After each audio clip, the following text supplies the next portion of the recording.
पुरी में भगवान जगन्नाथ के धाम में भगवान जगन्नाथ को सबसे पहले खिचड़ी का भोग लगाया जाता है। दरअसल इसके पीछे एक कथा है। बताया जाता है कि भगवान जगन्नाथ की एक परम भक्त थीं जिनका नाम था कर्माबाई, जो भगवान को अपना पुत्र मानती थीं और उसी तरह उनसे स्नेह भी करती थीं। कर्माबाई काफ़ी वृद्ध महिला थीं, लेकिन हर रोज भगवान जगन्नाथ को भोग लगाना नहीं भूलती थीं। एक बार कर्माबाई के मन में विचार आया कि क्यों ना अपने हाथों से भगवान जगन्नाथ को भोग लगाया जाए, लेकिन उनके मन में शंका थी कि भगवान को उनका भोग पसंद आएगा भी या नहीं।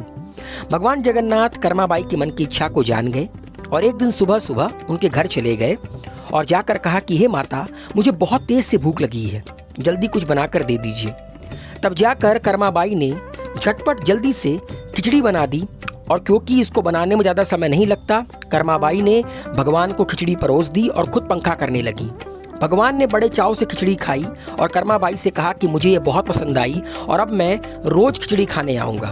भगवान जगन्नाथ की ये बात सुनकर कर्माबाई बहुत प्रसन्न हुई और उस दिन के बाद से कर्माबाई हर रोज जल्दी उठकर खिचड़ी बना देती और भगवान भी खिचड़ी खाने आ जाते और कपाट खुलने से पहले मंदिर वापस चले जाते खिचड़ी खाकर।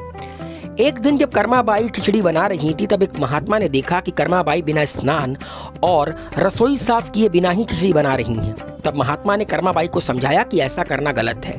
अगर प्रभु के लिए भोग बना रही हो तो स्नान कर और साफ सफाई के साथ नियमों का पालन करते हुए भोजन को तैयार करें। महात्मा की बात कर्माबाई को समझ में आ गई और अगले दिन भगवान जगन्नाथ कर्माबाई के यहाँ पहुंचे तो खिचड़ी का इंतजार करने लगे, क्योंकि कर्माबाई स्नान व साफ सफाई पर ध्यान दे रही थीं और नियमों के तहत भोजन तैयार कर रही थीं। ऐसे में भगवान ने जल्दी जल्दी खिचड़ी खाई और बिना मुंह धोकर चले गए, क्योंकि कपाट खुलने का समय हो चुका था। मंदिर के पुजारी ने जब उस दिन कपाट खोला तो देखा कि भगवान जगन्नाथ के मुंह पर खिचड़ी लगी हुई है। तब पुजारी ने भगवान से इसकी वजह जानी तो भगवान ने सब कुछ बता दिया और कहा कि भगवान तो केवल भाव के भूखे हैं। अगर सच्चे मन से भक्त केवल पत्तों का भोग लगाए तो उसका स्वाद सोने चांदी की थालियों में लगे भोग से ज़्यादा होगा।